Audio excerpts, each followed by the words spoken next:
this occasion, I welcome you all participants from the various parts of India to join our online STTP program. To start with the processes, advances in the casting. As Sir told, I am working as Associate Professor at SVNIT Surat. This is the outline of the presentation, which includes the introduction, classification of casting processes, expendable and multi-use mold line research work at SVNIT. Manufacturing, since the process, since the STTP is based on the manufacturing is the first thing that is to be considered as a product design and manufacturing system design. It is defined as a conversion of raw material to the finished goods. So it includes many other processes, and casting is one of the most primary manufacturing process which will convert the raw material into the finished goods. The various methods are casting, material removal, deformation processes, and consolidation processes. This all you know very well. So not much to discuss. Coming to the foundry industry worldwide, it is seen that the China is dominating the whole world in terms of the casting production. About 43% of the casting products are manufactured at the China, and remaining 57% will be shared among all other countries. Major chunk of the castings is used in the automotive, electronic, construction and infrastructure system, engineering industries, automotive industry and engineering industries, indicating that any small development or improvement in the casting technology or final product will drastically improve the output of the component. This graph indicates that there is a constant increase in the amount use of steel and malleable cast iron as a product by the casting technique. Certain advantages, as we have already discussed, that it can produce the intricate shapes, large heavy parts. Certain metals can only be casted; they cannot be processed by forming or any other mechanical working process because they are brittle. And construction is simplified in the single piece. Metal casting process is highly adaptable to mass production, and by changing certain process parameters, you can properties of the microstructure of the cast product can be changed, and as a result, properties can also be changed. The classification of casting will include broadly classified into two types: expendable mold and multiple use mold. Expendable molds indicate that it can be used only once, and multiple use mold, as the name indicates, it can be used many times. So this is a sand casting process. Since it's the most old and traditional casting process in which the molten metal is poured into the mold cavity, and under the effect of slow cooling rate, under the effect of the slow cooling with along with the sand, the molten metal will get solidified and final casting is produced. Although it is a very old technique, but 70% of the total casting is produced by this technique. So the process, as we have already discussed, it includes the pattern making and preparation of sand, and auxiliary things like riser, runners, and gating systems are also being prepared. Then finally, molten metal is poured. It is allowed to solidify, removal of the sand, and casting is obtained. Advanced development includes the use of superior binder system, new pouring technology, and gating systems are being designed so that we can get a final casting which is free from oxides and other contaminants. The major advantage of this process is that large casting dimensions can be produced, wide variety of metals can be produced, minimum amount of the stresses are generated in the casting because rate of cooling is very slow. So the final casting produced will have a minimum stresses, residual stresses.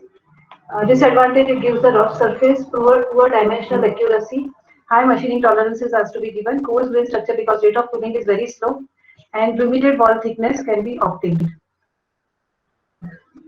But other major disadvantage is the casting yield is very less because it requires a large amount of molten metal, a large amount of solidified metal is used up in the formation of risers and gating systems. Metallurgical cooling rates are often slow, which results in the bone grain structure and high porosity. And consistency of sand is very important because various additives are added in the sand, and that care should be taken that each time sand that is produced is consistent. As well as sand removal, disposal, and recycling is difficult. Applications includes valve body, crankshaft, and engine blocks.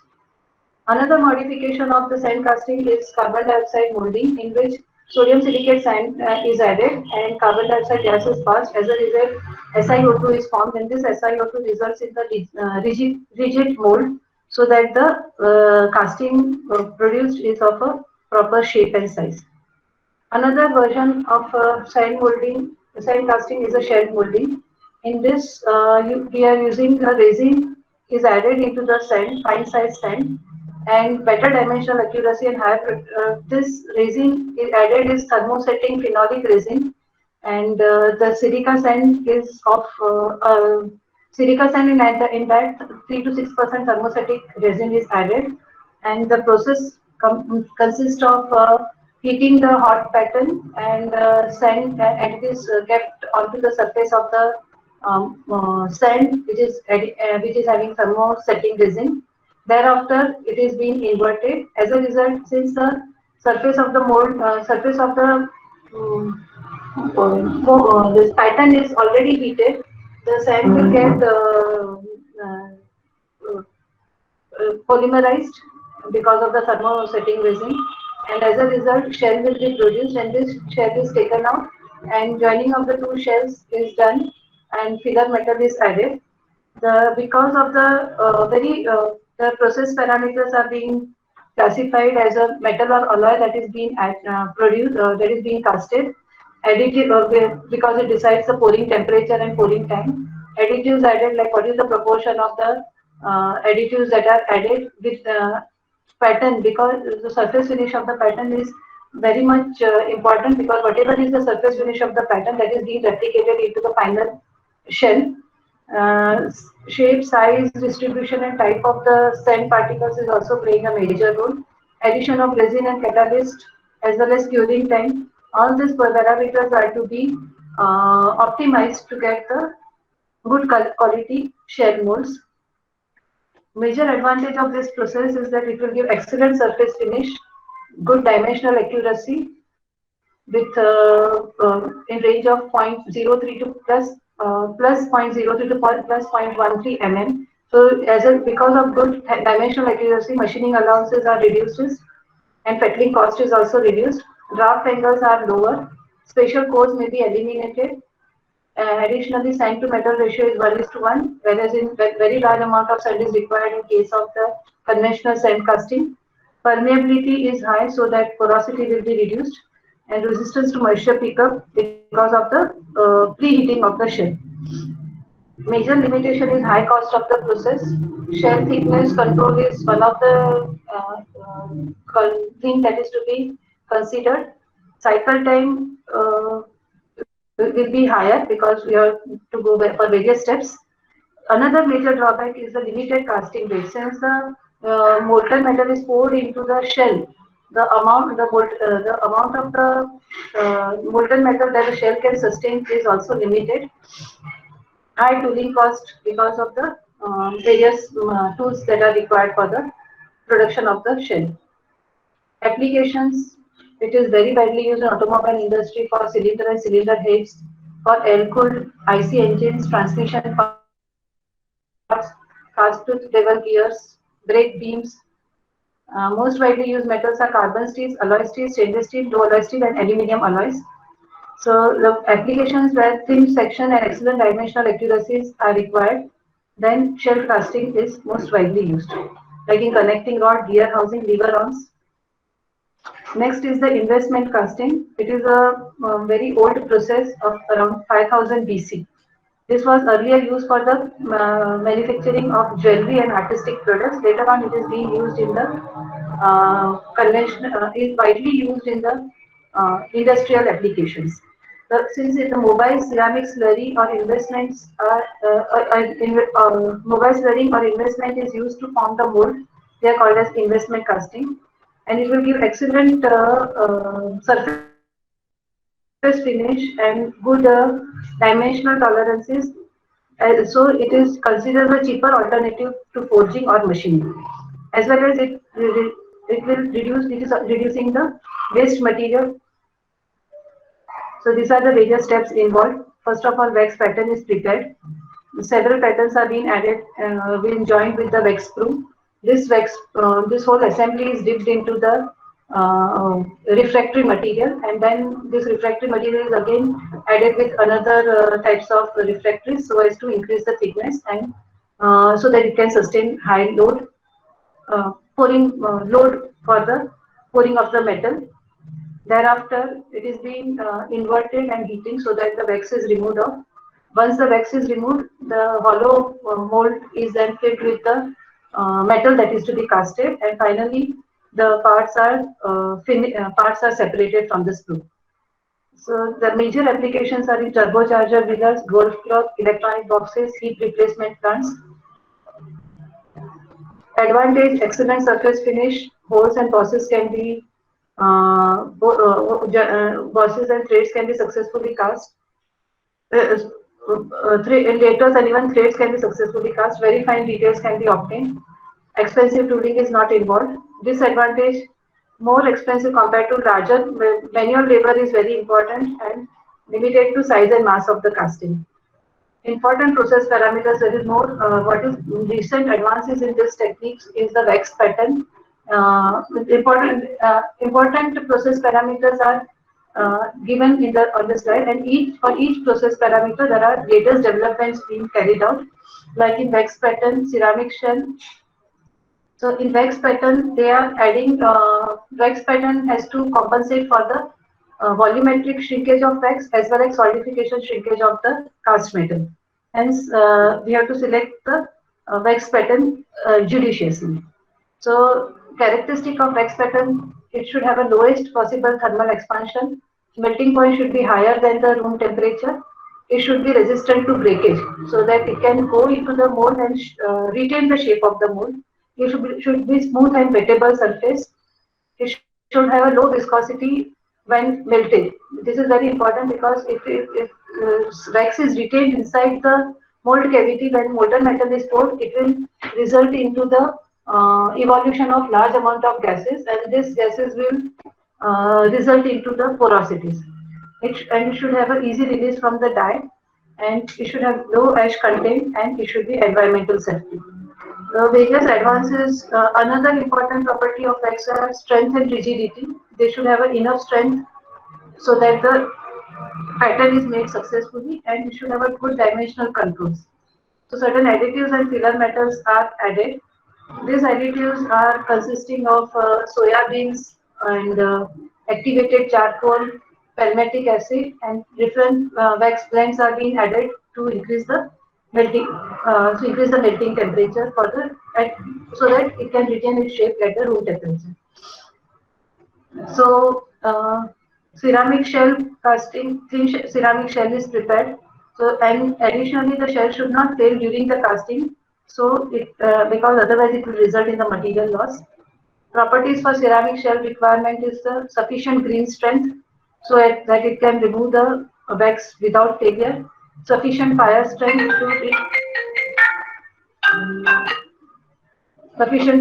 to withstand the weight of the cast metal. High thermal shock resistance to prevent the cracking during the metal pouring. High chemical stability so that it should not react with the molten metal. Sufficient mold permeability so that whatever gases are being evolved can be removed off. Sufficient thermal conductivity to maintain the adequate heat transfer through mold wall, and limited creep. So all these requirements of ceramic shell are being fulfilled by latest development includes the addition of certain refractory powders and fine nano-size powders also. And in another application is they are adding the organic fibers. These organic fibers will get evaporated and will result into the easy permeability of the gases. So this is one of the recent advances in the investment casting.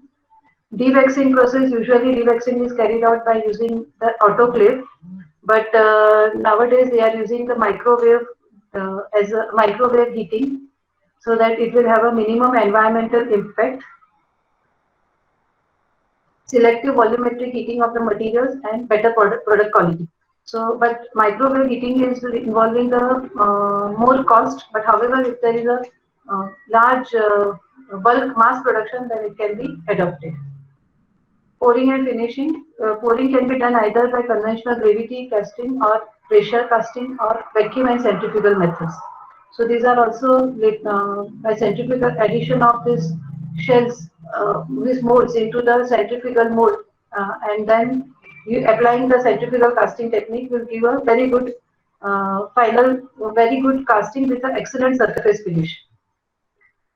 Advantages: excellent details along with the cold close tolerances are possible. Excellent surface finish is possible. High precision casting, so near net shape, you don't require any machining further.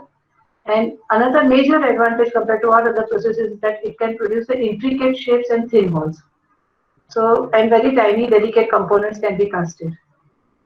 So, applications include agriculture, automobiles and their components, cameras, construction hardware and equipment, dentistry and dental tools, prosthetics, guns and armaments, hand tools, machine tools, material handling equipment, oil well drilling, auxiliary equipments, sport gear and recreational equipment, tensile machineries. They are all produced by the investment casting. So here they are given some examples.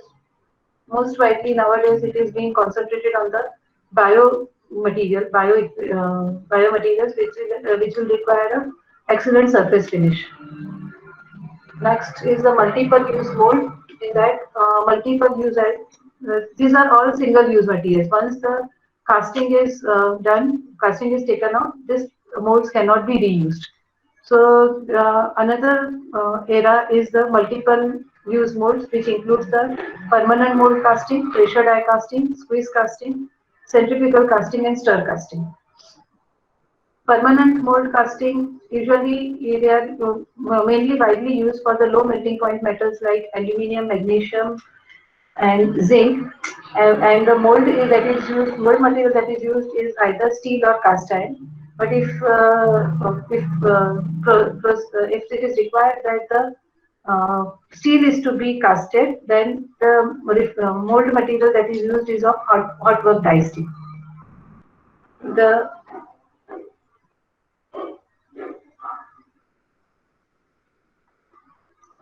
permanent mold castings, since you are using the metal as a mold cavity,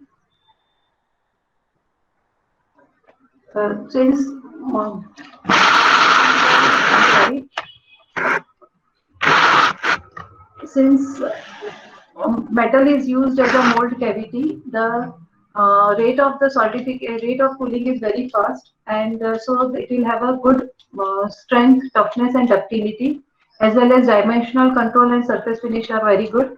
Section of molds can be selectively heated and cooled by adding certain metal pads, which will give rise to directional solidification, high production runs. Disadvantage is high cost of reusable mold. It is viable only when high volume production is there. Generally limited to metals of low melting point. Simpler part geometries compared to the sand casting because need to open the mold. So complicated parts, usually it is being kept in the two parts and being fit by the being fit at the center line, and molten metal is being poured in the center. Applications include automotive pistons, pump bodies, and certain casting for aircraft and missiles, carburetor bodies, oil pump bodies, and connecting rods. Latest developments in this includes the slush casting, low pressure permanent mold casting, and vacuum permanent mold casting. Slush casting, in this process, the molten metal is poured into the mold and it is allowed to solidify, and remaining. In slush casting, molten metal is poured into the cavity and it is poured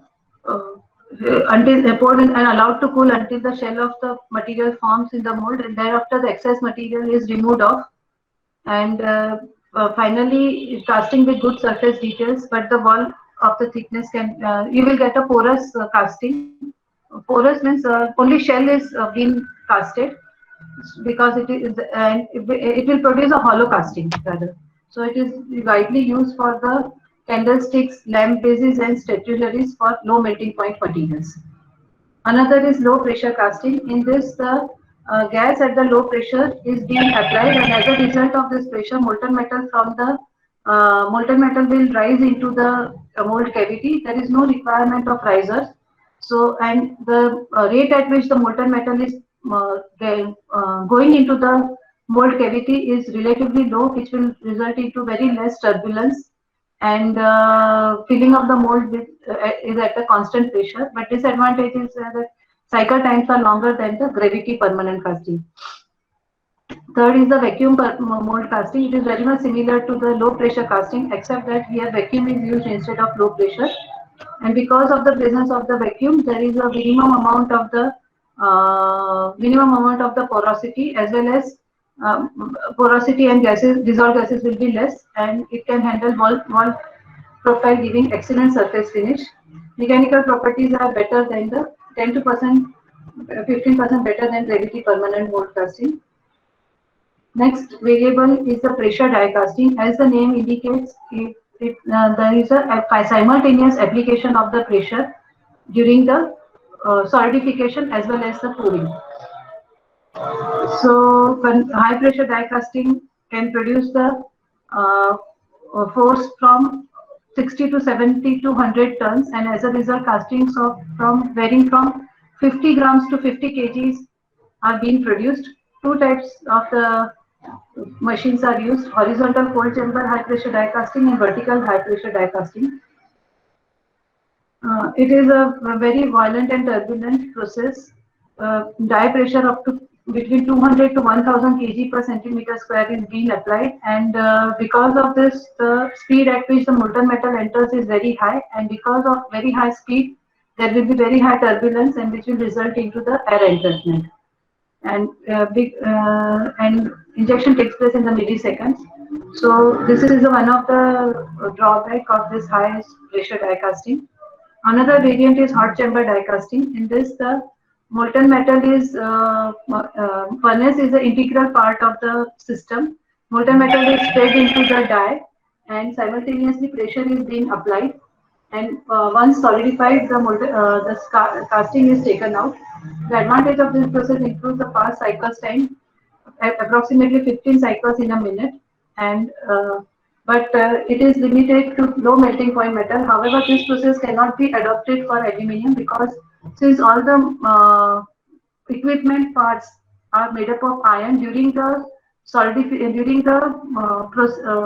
movement of the metal up to the mold, a lot of iron is being absorbed into the molten aluminium, which is detrimental. So this process is not adopted for the aluminium. However, it is widely used for zinc castings. Next is the cold chamber die casting, in which the furnace is not a part of the machine, but molten metal is being transferred, and molten metal is transferred into the furnace, into the assembly, and it is being transferred into the die with the help of the plunger. Pressure is retained till the metal is getting solidified, and thereafter the molten part is taken out. It is a slower process compared to the hot chamber die casting. So this is the process. As molten metal is solidified under the effect of the pressure, it will have a better mechanical properties, homogeneous grain structure, low shrinkage, good surface finish, low dimensional tolerances, very small thicknesses can be easily filled, rapid production rate, low floor space, or can be automated, and semi-skilled workers can be used, mass production, less defects, and good excellent casting surface. Major disadvantage includes the costly dies, high cost of equipment. So it is more suitable for mass production. Maximum size of casting is limited because of the depending on the machine capacity. Okay, diffusion of iron and hard elements into the certain metals may take place, which is not desirable. Air in the die cavity gets entrapped, and therefore it may result into the porosity. Another version of this is being adopted, that is a vacuum die casting. Another major version of this process, pressure die casting, is the squeeze casting. It is also known as the uh, uh, cold cast forging. So in this process, pouring a known amount of molten metal in preheated die cavity is done.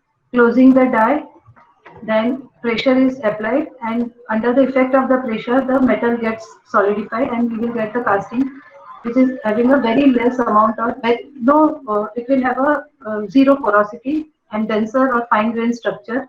This type of casting can directly be used for welding without any heat treatment, and it will have an excellent surface finish.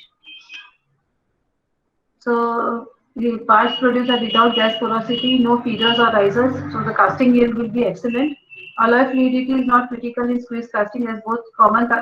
This is one of the uh, major achievement of this squeeze casting, that it can produce the casting of a low fluidity metals like wrought ions, wrought alloys, which are very difficult to be casted in case of the when it comes to the conventional casting process. The process utilizes advantages of low pressure die casting like controlled filling and high pressure die casting like high pressure solidification. So it will have, but it has a limited gas porosities and defects due to shrinkage during the solidification.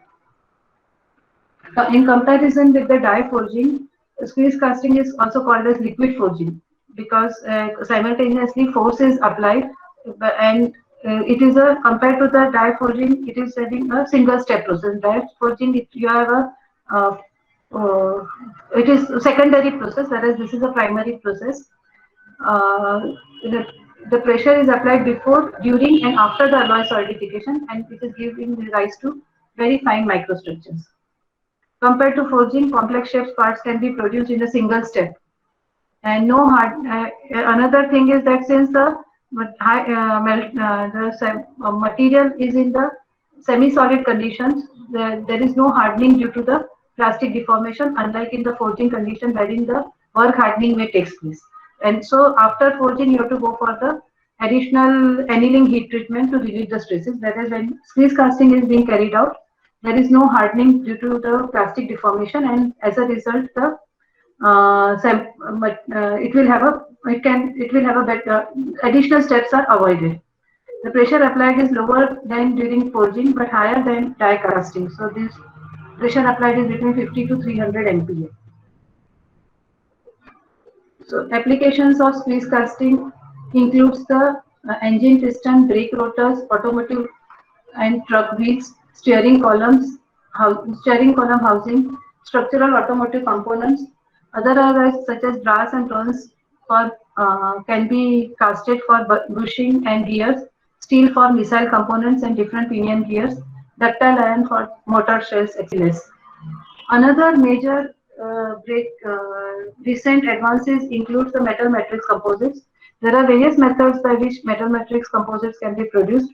Most widely includes the powder metallurgy, and but powder metallurgy has a disadvantage of removal of the porosity is most difficult, and for that sophisticated equipment like spark plasma sintering or isostatic pressing, everything is required. So, and the rate of the production is also relatively low. So another method nowadays, which is being most of the research is being directed, is the metal matrix composites, wherein the two or more materials insoluble in each other are being added. Many components now in the vehicles are being switched to the composite materials. They are being classified as the metric type of the matrix that is being used and the reinforcement materials. Most common matrix materials are aluminium, magnesium, copper, iron, and titanium. Magnesium is now a major advantage is the lightweight, and major advantage of composites is high strength to weight ratio. So low density metals are widely used because it will result into the drastic improvement in strength to weight ratio comparisons. Magnesium is reactive at elevated temperature, so proper care is to be taken with all the types of the vacuum facility as well as inert gas atmosphere. Magnesium-based metal matrix composites are being nowadays widely used and is the area of the research. But another thing is that since iron is having a very low, a very high brittleness and less impact strength, if it is used in a if in the composite form as a matrix, then it can be used for the wear resistant applications. However, because of its higher corrosion, less corrosion resistance, it cannot be used in marine environment. Copper-based metal matrix composites are used where electrical and thermal conductivity are of prime importance, but not very widely used because of the low strength of copper alloys and its high weight. Among most widely used and most researched is aluminum-based metal matrix composites because of its lightweight, economically feasible, easy to process with different techniques, possess high strength to weight ratio and excellent resistance to corrosion. So interfacial bonding between the composite material is serious since we are adding metal is usually ceramic is being added to the metal. They both have a very different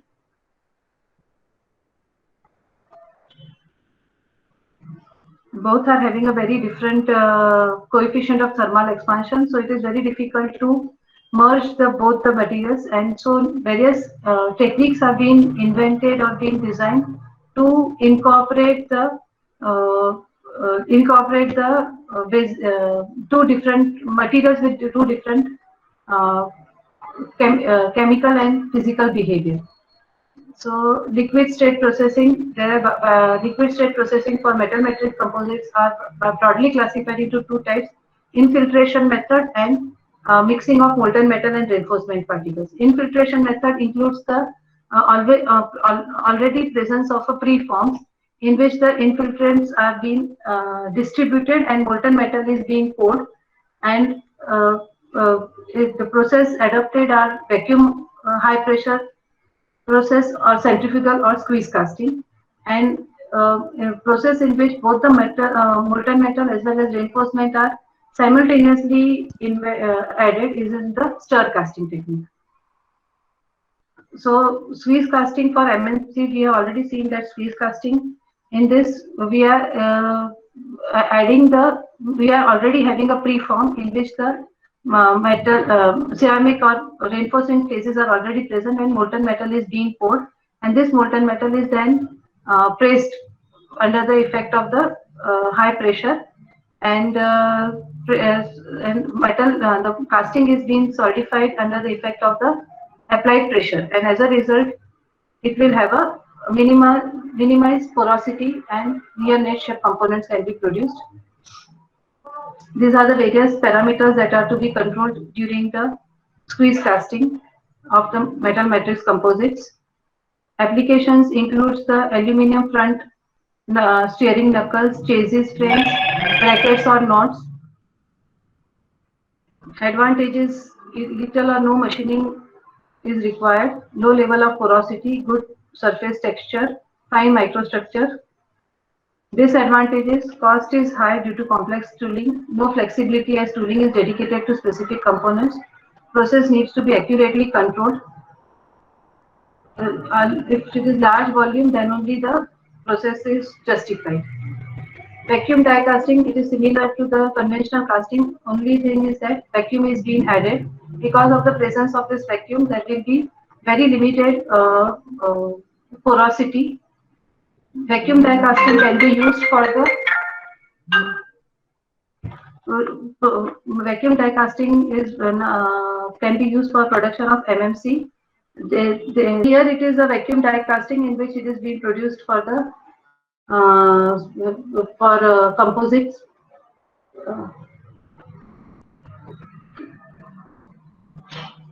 Centrifugal casting, as we already know all these things, benefits of centrifugal casting, which will include energy efficiency, yield, eliminates welding, reduces waste, higher quality.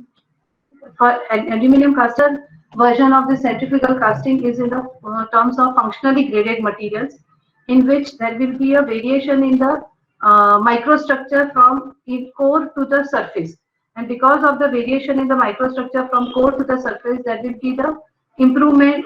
If the wear resistant surface is required, then there will be on the outermost surface there will be a wear resistant layer, and in the innermost it will have a good ductility. So this type of variations are also possible in the case of the centrifugal casting. Okay, so this is the research work carried out in which there is a aluminium 19% silicon 5% magnesium composite. Inner layer will be if they have performed the experiments with adding the B4C boron carbide, and they have performed it at a different RPM, and as a result of variation in the RPM, there is a variation in the distribution of the reinforcement, and layer wise also there is a variation in the distribution of the reinforcement, which will result into the variation in the properties from surface to the core. Continuous casting, this is one of the advantage. Continuous, as such, we have seen all the processes in which the casting is molten metal is poured, allowed to solidify, and it is removed. Whereas in continuous casting, the molten metal is continuously poured and it is simultaneously solidified. So this process is widely used for the mass production to give the final shape to the molten metal. So here the molten metal is cooled with the water that flows along the outer surface. There are three variations: vertical continuous casting, curved continuous casting, horizontal continuous casting, and strip continuous casting. This is a development in continuous casting wherein these rollers are being simultaneously applied onto the semi-solid surface so that further rolling is not done, and finally the final product can be obtained. Another development is the electromagnetic stirring. This electromagnetic stirring can be is applied onto the continuous casting at three major regions: electromagnetic stirring immediately next to the mold cavity, electromagnetic stirring in the secondary cooling zone, and finally in the finished zone. The purpose of stirring at all the three zones is different. It is placed immediately next to the molten in the mold. This mold is made up of the copper because it will require a very fast cooling rate from the molten metal to semi-solid to the solid condition. Also, inert gases are being inserted so that the oxidation does not take place. If the stirring is done at the very next to the mold, then it reduces the pinholes, center porosity, and segregation. If it is done at the intermediate cooling zone, it will result into the formation of aqueous structure and remove superheat effectively and reduce shrinkage cavity. Final solidification zone, it is usually used for high carbon or low alloy steels. It improves the secondary dendritic arm spacing and aqueous grains. So these are the advances that are being adopted in the continuous casting. Next is the stir casting process. In this, molten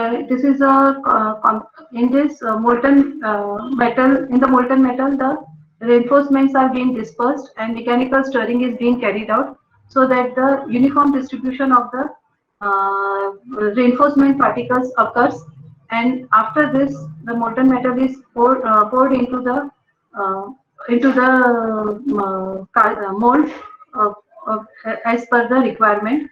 The casting up to with this process up to 30% volume of the fraction of reinforcement is being used. Stir casting techniques, there are some certain challenges because in this process they are using the reinforcement of totally different composition than that of the matrix.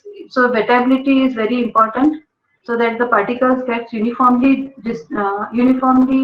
bonded with the liquid phase. Homogeneous distribution of the particles is also very much critical. There should not be any chemical reaction between the matrix and reinforcement, otherwise it may result into the formation of certain gases and or certain unwanted intermetallics. And finally, gas entrapment and slag is also one of the major challenges that is to be considered. This is one of the most widely techniques which is nowadays very widely used for the production of metal matrix composites. So this is the process that is being adopted. Here the particles are being added, and the motor is, stirrer is being rotated. The rotation speed of the stirrer as well as the rate at which molten particles are being entered is to be controlled properly so that there is no agglomeration, as well as the angle of the this blade, height of the stirrer, all the parameters are to be considered while producing casting by stir casting techniques. Hybrid metal matrix composite consists of either same reinforcement with two different sizes or two different reinforcements. So parameters that affect the properties in stir casting is first of all stirring time.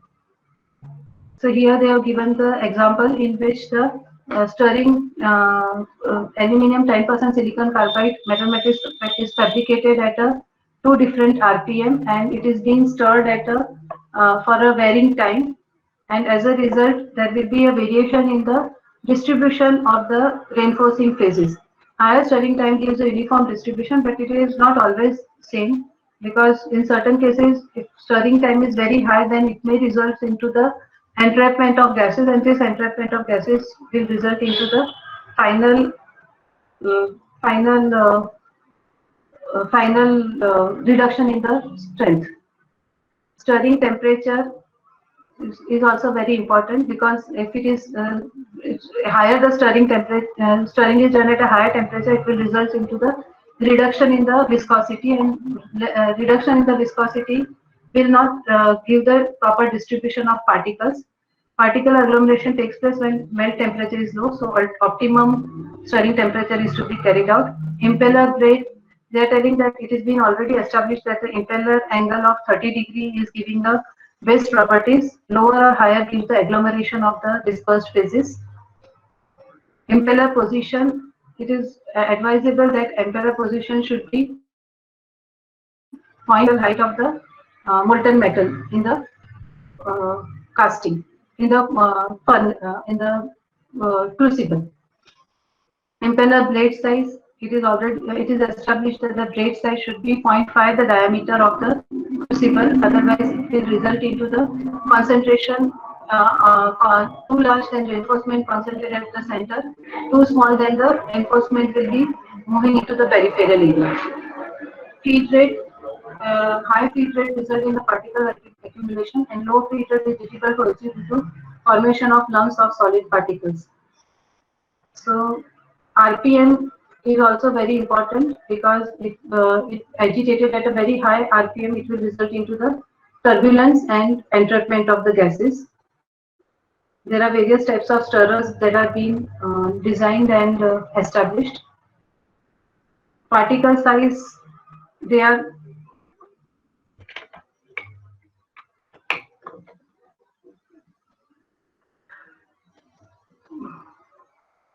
particle size affect the strength of material. As smaller the particle size, superior the mechanical properties, but again it will result into the nano size particles result into the agglomeration. Now, research work at SVNIT. So, first PhD was carried out in the year 2016. Am I audible, sir? Am I audible? Yes, ma'am, you are audible. Okay. So here the aluminium, we had considered A356 alloy, which is most widely used alloy for the casting, because it is a hypoeutectic aluminium silicon alloy, which is having an excellent, comparatively lower melting point, because in casting melting point is playing a very important role. And in that we had added fly ash and alumina in the varying proportion.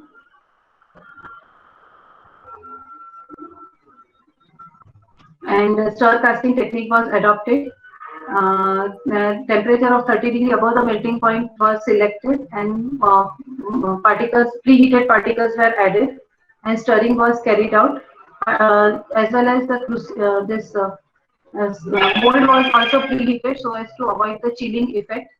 And magnesium 1% weight was added to improve the wettability between the ceramic particles and the aluminum matrix. Turbine stirrer was used for the stirring.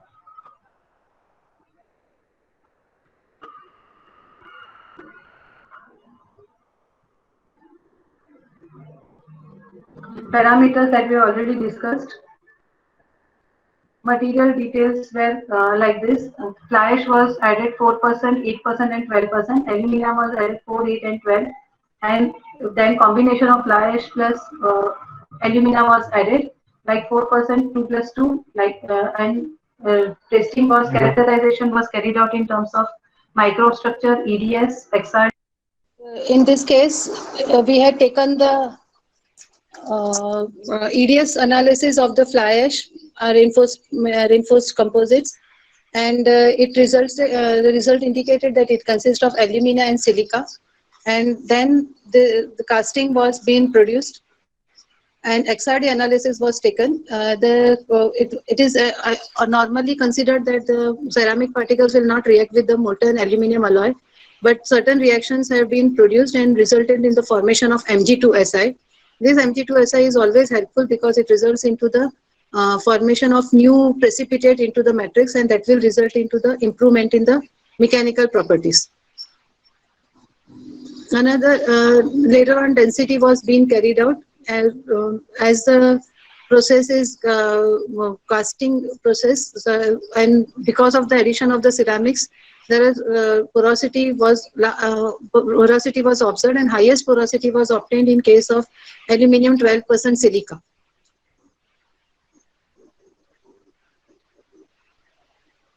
Compression test was also carried out, and the highest strength was obtained in case of aluminium 12% silica, because porosity is more dangerous only when you are applying the tensile stress, not when the compressive stresses are applied. So VR testing was carried out. In this, we had taken an orthogonal Taguchi method was adopted, and selective samples were being subjected to VR testing, and VR rate was determined.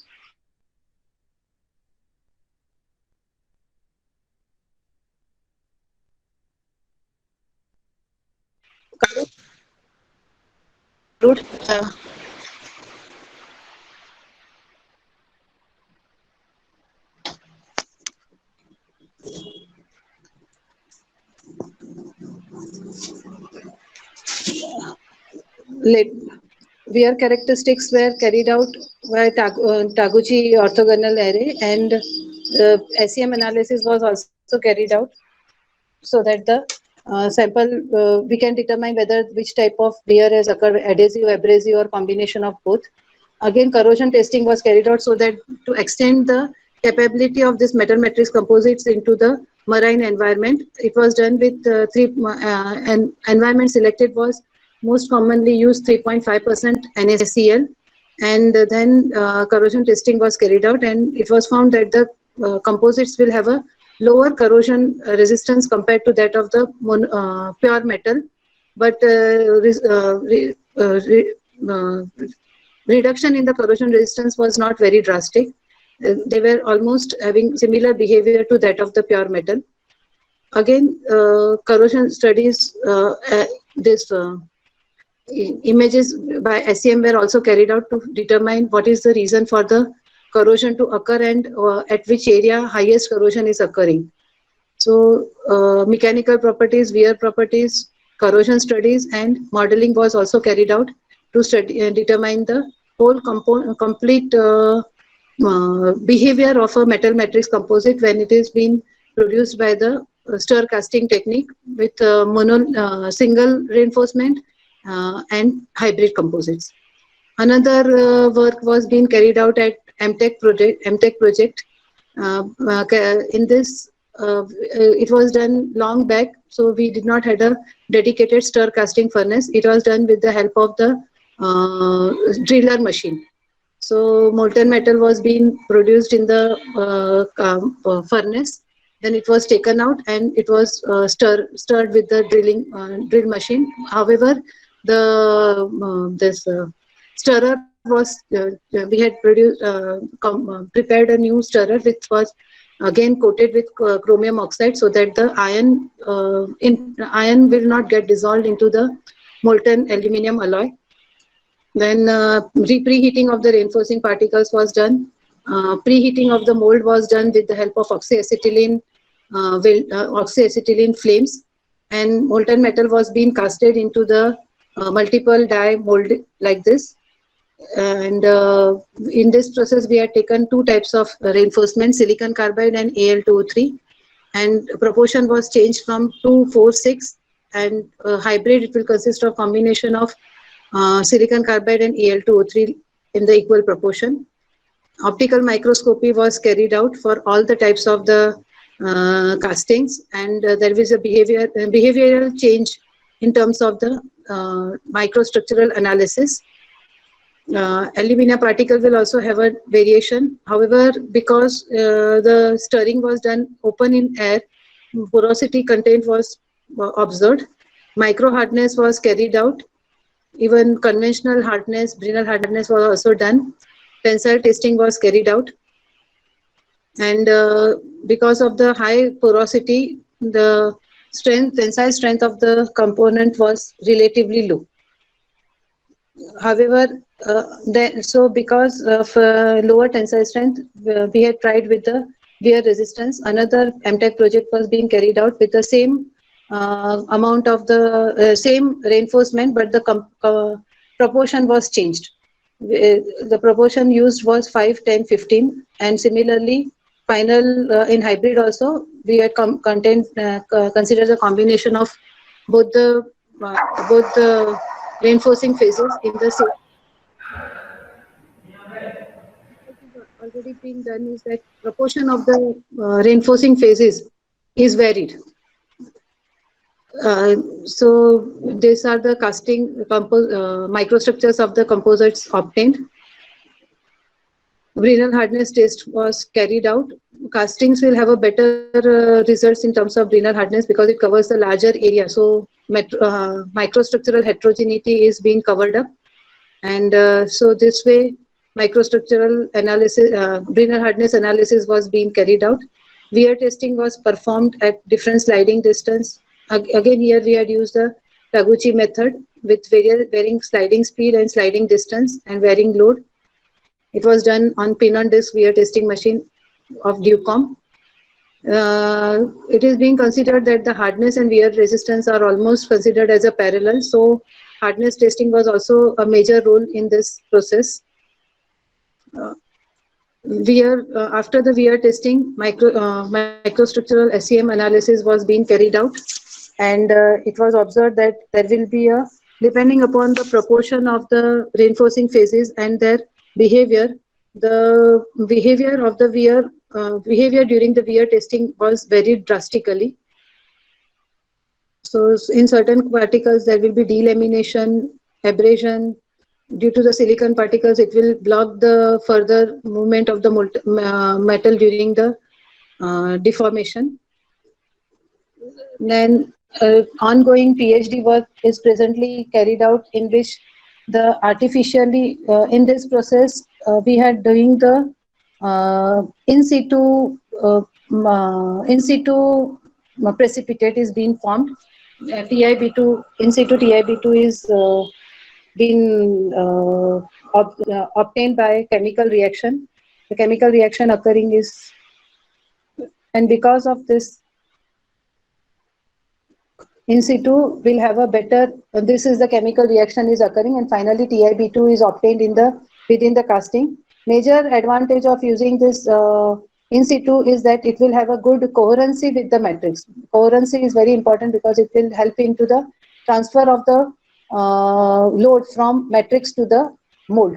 So in this case, we are using the the mechanical stirring process, and then we are adding the precipitation phases, allowing this the salts are added, which will result into the formation of TiB2, and then mechanical tests are carried out in terms of tensile, impact, and hardness. Wear testing wear testing is to be done by using pin on disc test. Cavitation erosion test is also planned. Again, in this we are doing one more variation. In this, we are planning to have a squeeze casting. So whatever is the product that is obtained after the mold, after the casting of the mold, it is being subjected to a equipment in which has a capability of simultaneously heating the metal as well as applying the pressure. So it is just a replication of squeeze casting. Only difference is that in that case the metal is in the primary form. Here we are taking it after the solid casting is being added. The equipment has a capability of temperature up to 500 degrees centigrade, heating up to 500 degrees centigrade, which is good enough for the aluminum castings. So after this, similar characterization are being planned for the after squeeze casting and without squeeze casting, so that the improvement can be observed. Again, in this variation with the previous PhD is given in terms of the XPS analysis, that is X-ray photospectroscopy, which will give the information onto the what is the change in the composition that is observed on the surface. This is very important in case of the aluminum casting, because while doing the wear testing, it is in constant contact with the steels, and because of this there is an intermetallic formed on the surface, which is intermetallic of iron and aluminum is formed on the surface, which may change the wear behavior of the final product. So that is one of the area where we are planning to work. And another important area is the DSC analysis, differential scanning calorimetry, to determine the stability of the metal matrix composites. So these are the areas in which we are planning to work upon. Again, erosion testing of metal matrix composites is not very widely observed, although a lot of research work is being done and is being carried out, but there is always some scope of research area. So cavitation erosion testing, the test rig which we already have in our department, and that is planned to be carried out, because this will be important, and this will replicate the behavior when in the marine atmosphere. So that way planning are being done. XRD test of the composite is being carried out, and it is showing the presence of TiB2 particle. These are the microstructural analysis. Okay, again, one other important variation here is that we are going for a aging treatment also. Aging includes the heating to high temperature, around 500, holding at that temperature, and reheating to cooling and then reheating in the temperature range of 180 degrees centigrade, so that magnesium Mg2Si particles are formed. So in this, finally composite that is obtained will have two types of precipitates. One is TiB2 and another will be the Mg2Si. So presence of the two different types of the precipitates, and that too the in situ precipitates will have a, it is expected that it will have a good improvement in the mechanical properties. So this way certain areas are being explored. Another area in which the with which we had already done certain BTech projects are addition of rare earth elements, which will act as a grain refiners, because these castings are having very coarse grains. So if certain grain refiners are being added, then it will result in the reduction in the grain size and improvement in the properties. Use of rare earth was done for hypereutectoid, means casting having more than 12% silicon, but for hypoeutectoid steels it was not very much explored. Hypoeutectic steels, it was not very much explored. And then another BTech project was carried out in which there was a simultaneous addition of strontium, which is again a grain refiner, and certain high melting point metals like chromium. So that is also area in which work was being done.